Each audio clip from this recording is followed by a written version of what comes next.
नमस्कार। आज हम एक बहुत ही प्रेरक प्रवचन पर बात कर रहे हैं। ये प्रवचन है युग ऋषि वेदमूर्ति तपोनिष्ठ पंडित श्रीराम शर्मा आचार्य जी का। हाँ, और हमारे पास उनके दिए गए व्याख्यान का प्रतिलेख है और कुछ लिखित अंश भी हैं, तो गहराई से समझने की कोशिश करेंगे। बिल्कुल। और देखिए, इस पूरी चर्चा का जो सार है, जो केंद्र बिंदु है, वो है ज्ञान को सिर्फ सुनने या पढ़ने तक सीमित न रखना, हाँ, बल्कि उसे जीवन में उतारना। प्रवचन में एक वाक्य पर बहुत जोर है, करिष्ये वचनम तव। करिष्ये वचनम तव मतलब मैं आपके वचन का पालन करूंगा। हाँ, सिर्फ सुनूंगा नहीं। बिल्कुल। और यही आचार्य जी का मुख्य संदेश लगता है कि व्यक्तिगत और सामाजिक बदलाव के लिए वो क्या कहते हैं, सिर्फ निष्क्रिय होकर सुनना काफी नहीं है, सही। सक्रिय कर्म करना होगा। इस पर वो क्यों इतना जोर दे रहे हैं, यही आज देखना है। अच्छा, तो उन्होंने शुरुआत कैसे की? मुझे याद है उन्होंने दुनिया की विशाल समस्याओं का जिक्र किया था। हाँ, शुरुआत वहीं से की कि देखो दुनिया में 500 करोड़ लोग हैं, उनकी कितनी जटिल, कितनी सारी समस्याएं हैं, और ये सिर्फ बाहरी तौर पर मतलब स्थूल शरीर से इनको न समझा जा सकता है, न सुलझाया जा सकता है। तो वो शायद सूक्ष्म शरीर की शक्ति की तरफ इशारा कर रहे थे। बिल्कुल। उनका मानना था जैसे गुब्बारे से हवा निकलती है तो सब तरफ फैल जाती है ना, वैसे ही सूक्ष्म शरीर मतलब हमारे विचार, हमारी भावनाएं, वो ज्यादा व्यापक असर डाल सकती हैं। लेकिन सवाल यह है कि ये असर आएगा कैसे? हाँ, कैसे? यहीं पर कर्म का महत्व आता है। वो साफ कहते हैं कि सिर्फ सुनने से, सालों साल कथा भागवत सुनने से कुछ नहीं होता। लोग सुनते सुनते बूढ़े हो जाते हैं, पर जीवन वैसे का वैसा। सही बात है, बदलाव नहीं आता क्योंकि उसे अपनाया नहीं। इसीलिए वो अर्जुन वाला उदाहरण देते हैं। कृष्ण से अर्जुन ने कहा, करिष्य वचनम तव। ये सिर्फ सुनना नहीं था, ये आज्ञा पालन का, कर्म करने का एक पक्का संकल्प था। ठीक है। तो कर्म तो जरूरी है, लेकिन ये जो ज्ञान है, इसे ग्रहण करने की, इसे कर्म में बदलने की क्षमता, हाँ, वो योग्यता कैसे आए? हाँ, ये बहुत अच्छा सवाल है। और यहीं पर आचार्य जी पात्रता की बात करते हैं। पात्रता का विकास। पात्रता मतलब ग्रहण करने की क्षमता। इसे उन्होंने बहुत ही सरल उदाहरण से समझाया। तालाब का उदाहरण दिया। अच्छा, तालाब वाला। हाँ, याद आया। हाँ, कि देखो बादल तो सब जगह बरसते हैं, मैदान पर भी, पहाड़ पर भी, गड्ढे में भी, पर पानी टिकता कहाँ है? जहाँ गहराई हो, गड्ढे में, तालाब में। बिल्कुल, क्योंकि तालाब ने अपनी पात्रता विकसित की है, उसने गहराई बनाई है।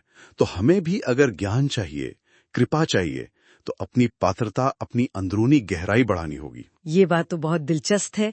तो ये पात्रता बढ़ेगी कैसे? इसका कोई तरीका बताया उन्होंने? हाँ, बताया। 2 मुख्य चीजें बताई।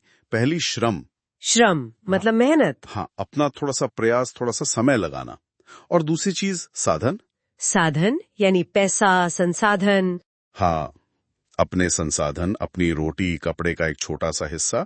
मतलब सीधी सी बात है, जो समय और साधन हम सिर्फ अपने लिए लगाते हैं ना, उसका एक छोटा सा अंश, एक हिस्सा परमार्थ के लिए, समाज के लिए, एक बड़े मिशन के लिए देना। अच्छा, और इसको उन्होंने वो बोने और काटने वाले सिद्धांत से भी जोड़ा था ना? सटीक, बिल्कुल जोड़ा था। जैसे किसान थोड़ा सा बीज बोता है, हाँ, लेकिन फसल कई गुना होके मिलती है। हाँ, वैसे ही परमार्थ में अच्छे काम में लगाया गया हमारा थोड़ा सा श्रम, थोड़ा समय, थोड़ी बुद्धि या थोड़ा पैसा, वो कभी बेकार नहीं जाता, वो कई गुना होके लौटता है। किस रूप में लौटता है? आत्मिक संतोष के रूप में, पुण्य के रूप में।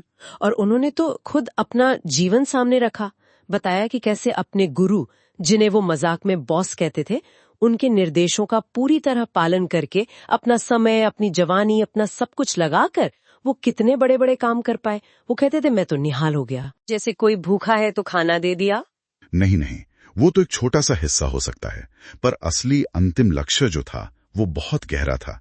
विचार क्रांति मतलब लोगों के सोचने का तरीका बदलना। आचार्य जी का ये पक्का मानना था कि दुनिया की जितनी भी समस्याएं हैं ना, उनकी जड़ इंसान के गिरे हुए स्वार्थी विचार हैं। अच्छा, इसीलिए वो कहते थे, सिर्फ पैसा बांटने से या अस्पताल, धर्मशाला खोलने से स्थायी समाधान नहीं होगा।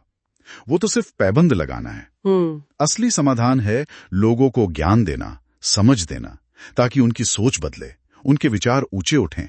जैसे वो उदाहरण देते हैं ना, नारद जी ने डाकू रत्नाकर को क्या दिया? पैसा नहीं, ज्ञान दिया, और वो डाकू से महर्षि वाल्मीकि बन गए। हाँ, ये तो बहुत बड़ा परिवर्तन था। बिल्कुल। और इसी वजह से शायद वो उन धार्मिक कामों की भी आलोचना करते थे जो सिर्फ सतही हों या स्वार्थ से भरे हों। जैसे कोई सोचे कि मैं यहाँ मंदिर बनवा दूंगा तो भगवान खुश होकर मुझे मरने के बाद स्वर्ग में बढ़िया सा फ्लैट दे देगा। हाँ। वो इसे चालाकी कहते थे। हाँ। उनके लिए असली अध्यात्म था अपने चरित्र को सुधारना और समाज के लिए बिना किसी स्वार्थ के योगदान देना। इसीलिए उनका जोर ज्ञान मंदिर बनाने पर था। ज्ञान मंदिर, मूर्तियों वाले मंदिर नहीं। वो कहते थे ये मूर्तियों वाले तो खिलौने मंदिर हैं, असली जरूरत है ज्ञान मंदिर की। ऐसी जगहें, ऐसे केंद्र जहां से सही समझ फैले, चरित्र निर्माण का ज्ञान मिले, विचार बदलें। और शायद इसीलिए उन्होंने ये भी कहा कि आपकी वाणी में, आपकी बात में असर तभी आता है जब आप खुद उन सिद्धांतों पर चल रहे हो। निश्चित रूप से। कहते थे जिसका अपना जीवन ही ठीक नहीं है, जो खुद ही सिद्धांतों पर नहीं चलता, उसकी बातों का दूसरों पर क्या असर होगा, कोई नहीं सुनेगा। लोग सुनते उसी की हैं जिसके कर्म और वचन में एकता हो, जिसका अपना जीवन एक मिसाल हो। तो अगर हम इस पूरी बातचीत को समेटे तो सार यही निकलता है कि सिर्फ सुनने या पढ़ने से काम नहीं चलेगा। बिल्कुल नहीं। हमें वो करिष्य वचनम तव वाली भावना लानी होगी, कर्म का संकल्प लेना होगा। हाँ। और उसके लिए अपनी पात्रता बनानी होगी, मतलब अपना थोड़ा समय, थोड़ा साधन निस्वार्थ भाव से अच्छे विचारों को फैलाने में, समाज की भलाई में लगाना होगा। बिल्कुल सही।